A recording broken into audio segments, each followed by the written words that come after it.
Hey guys, MultiTHUNDER here, and today I'm going to be starting a brand new series on tutorial videos that I'm going to start doing called Tips and Tricks in and then a track that I've just recently released.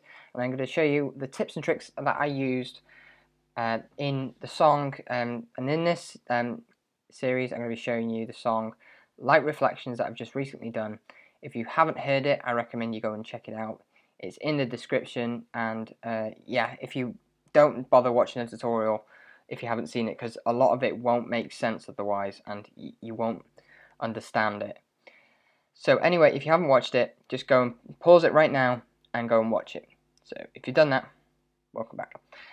Anyway, right, first off in this episode, we're going to look at the kick drum.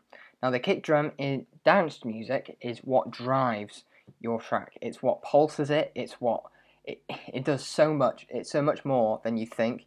And what it does, it pulses. If you just listen to my track, Light Reflections, it pulses. You notice that the bass goes woo-up, woo-up, woo-up, because the kick drum is controlling the volume of different things like the pads, the bass, some of the synths. It's controlling. I think, well, it used to control the vocals, but I took that out because it was a bit too much. But yeah, basically what you want to do with the kick drum, it's probably the most simple, well, not the most simple bit at the same time, because in terms of simple, this is all it's doing through the whole track. It's not doing anything more, it's not doing anything less. It's, well, apart from this bit, and it doesn't, the build-ups are used on the snare drum mainly, and you can hear it, it's just dum dum dum, and it's a really harsh kick. If you listen to it, it's got that griminess to it, but also the click and the low end to it, which is what I really like about this kick drum. So first off, we're going to look at what kick drums I used. In this one, I used Hard Techno Remix, which is in, if you go into the library, you can go into drum and percussion, you can go into electronic drum kits, and it's right there. It's underneath GOA Remix, I can't say that at all, and up above Hip Hop Remix. And it's Hard Techno Remix. I only use it for the kick drum. I don't like a lot of things on it, just because a lot of it's just corny and disgusting. But anyway, I like the kick drum in it. And in the other kick drum, I used, it was a single hit. So what you want to do, you want to open up the library. So press B and then click library here. And what you want to do, you want to open an ESX24.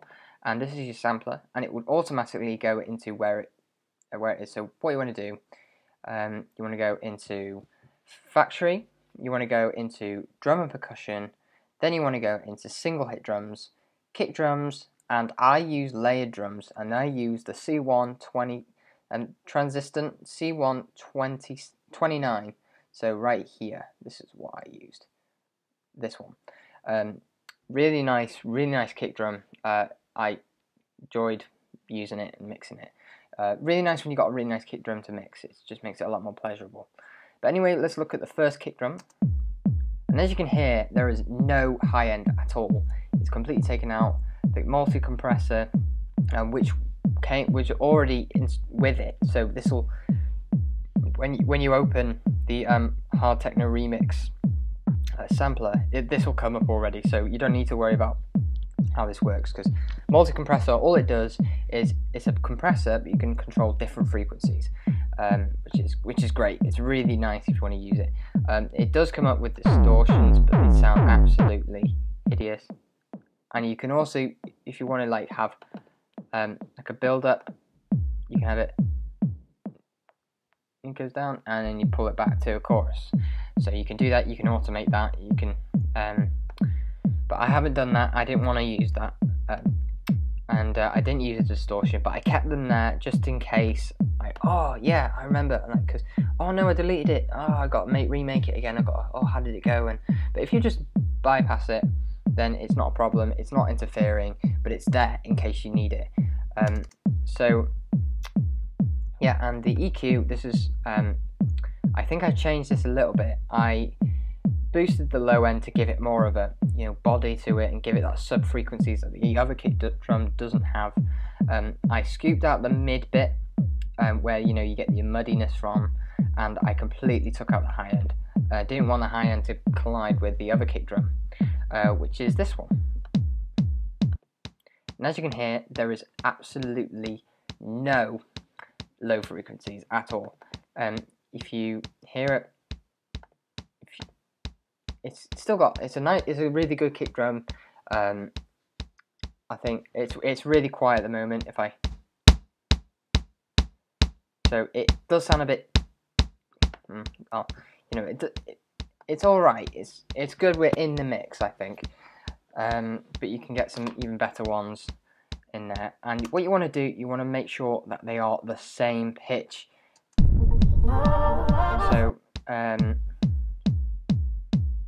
So let's click in.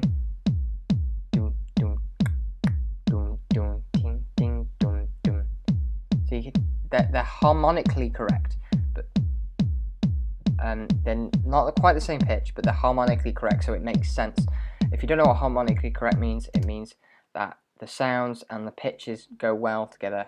If harmonics are so hard to explain through the internet, it's really difficult. But yeah, let's get rid of that. And yeah, so what also I've done, so you've mixed them together. That's what I've done. And boosted on the EQ, boosted it a little bit.